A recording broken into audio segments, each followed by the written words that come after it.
أعوذ بالله من الشيطان الرجيم بسم الله الرحمن الرحيم. Welcome to UK Education. نن زموږ topic دی air is a mixture of gases. وس air چې دی هوا هغه mixture دی امیزه ده gases د ګیسونو. وس هوا څنګه د ګیسونو امیزه ده. air is a mixture of different gases. نو air هوا چې دا موږ سره د مختلفو ګیسونو امیزه ده. The main gases present in air are nitrogen, oxygen, carbon dioxide and other gases, inert gases. نو مین ګیسونه چې کوم دي غټ غټ ګیسونه کوم چې موجود دي په دې هوا کې زموږ سره نایټروجن دی. نایټروجن زموږ سره 78% دی په هوا کې. اکسیجن زموږ سره 21% دی. کاربن ډای اکساید 0.03% یا 0.04% زموږ سره کاربن ډای اکساید دی. and other gases, inert gases او inert gases چې کوم دي یا نور ګیسونه هغه زموږ سره 1% دی. How do we know that air is a mixture؟ نو څنګه موږ ته پته ده چې هوا چې دا موږ سره یو مکسچر ده یو امیزه ده. نو موږ له 3 پوینټ راکړلي دا 3 پوینټ ویو چې داسې دي. air is a mixture of different gases. air هوا چې دا امیزه د مختلفو ګیسونو ag for example oxygen, nitrogen, carbon dioxide and argon and water vapors. نو په دغه air کې زموږ سره څه زموږ سره اکسیجن دی، نایټروجن دی، کاربن ډای اکساید دی، ارګان دی او واټر ویپرز دي. نو دا ټول چیزونه چې دا په ایر په هوا کې موجود دي.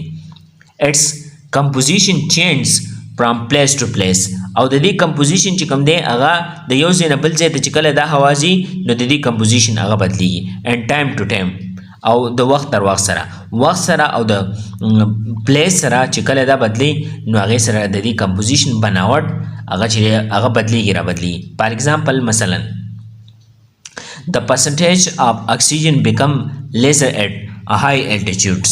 percentage چې کوم دی د اکسیجن هغه کمیږي په اونچایۍ باندې.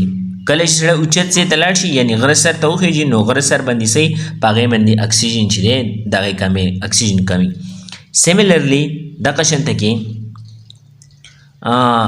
the percentage of water vapor is different above sea level and in a desert. او دغه شانته percentage چې کوم دی د واټر ویپر هغه مختلف دی. په سی لیول باندې جدا دی او په ډیزرټ کې جدا. نو سی لیول باندې چې دی پرسنټیج د واټر ویپر هغه تیز دی، زیات دی، ځکه چې هلته بخارات کېږي د نور په رڼا کې نو هلته په سی لیول باندې زیات دی او په ډیزرټ باندې کم دی.